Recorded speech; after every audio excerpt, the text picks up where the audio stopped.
Hello बच्चों, मैं doctor Sunita Nandal कक्षा 10th के लिए क्षितिज भाग 2 के काव्यखंड की कविता है उत्साह, जिसके कवि हैं सूर्यकांत त्रिपाठी निराला।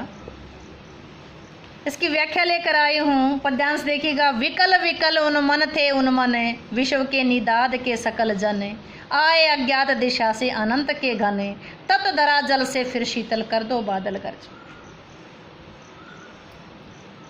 फिर देखिएगा, विकल विकल उन मन थे उन मन, विश्व के निदाद के सकल जन, आए अज्ञात दिशा से अनंत के घन, तत धरा जल से फिर शीतल कर दो बादल गर्ज। विकल विकल का मतलब परेशान थे, उन्मन का मतलब है अनमनापन, उदास थे। विश्व संसार के निदाद गर्मी से सकल सारे जन लोग आए अज्ञात दिशा से आए, अनंत के घन, अनंत जिसका कोई अंत ना हो, या अनंत में शलेष अलंकार आया है।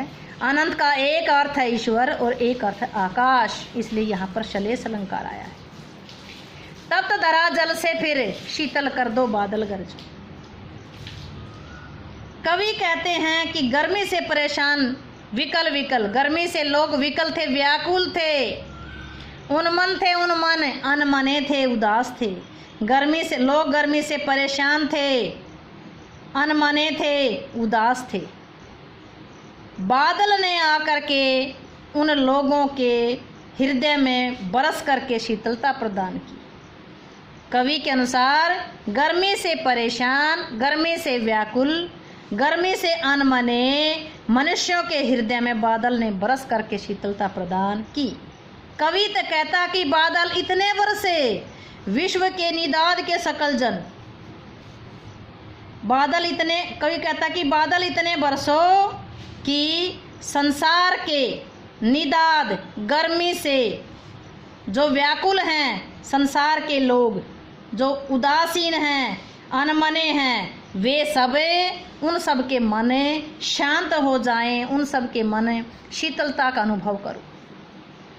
दूसरी लाइन से शुरू करेंगे। हे बादल तुम इतने बरसो कि संसार के जो लोग हैं, सारे जो लोग हैं, संसार के सारे लोग जो गर्मी से व्याकुल हैं, उन्मने हैं, यानी अनमने हैं, उदास हैं, उनके हृदय में शीतलता उत्पन्न हो जाए, तुम इतने बरसो। कवि कहते हैं कि ऐसे समय में आए अज्ञात की दिशा से अनंत के घन, ऐसे समय में आकाश में अज्ञात दिशा से आकर के आए, अज्ञात दिशा से अनंत के घन, अज्ञात दिशा से आकर के तप्त धरा, तपती धरती को बरस करके जल से फिर अपने पानी से फिर शीतल प्रदान कर दो। हे बादल तुम अज्ञात दिशा से आकर के, तुम किसी अज्ञात दिशा से आकर के तपती धरती को अपने जल से शीतलता प्रदान कर दो। हे बादल तुम खूब गरजो, खूब बरसो, ताकि आम लोग सुख का अनुभव कर सके, तुम्हारे परिवर्तन को महसूस कर सके। हे बादल, संसार के लोग गर्मी से इतने व्याकुल थे, इतने अनमने थे, बहुत परेशान हैं। इसलिए संसार के लोग गर्मी से बहुत व्याकुल हैं, बहुत अनमने हैं, बहुत उदास हैं, बेचैन हैं। ते बादल अज्ञात दिशा से आकर के तुम तपती धरा को अपने जल से शीतलता प्रदान कर दो। इसलिए बादल तुम आओ, खूब गरजो और खूब बरसो, ताकि सामान्य लोग सुख का अनुभव कर सकें, जिससे तुम्हारे परिवर्तन का आभास कर सकें। काव्य सौंदर्य देखिएगा, भाषा कैसी है, सरल सरस है, प्रवाहपूर्ण है, संबोधन शैली है, मुक्त छंद है, वीर रस है, ओज गुण है। अलंकार कौन कौन से आए हैं? अनंत में शलेष अलंकार आया। शलेष के दो अर्थ हैं, ईश्वर और आकाश। विकल विकल में पुनरुक्ति आया है।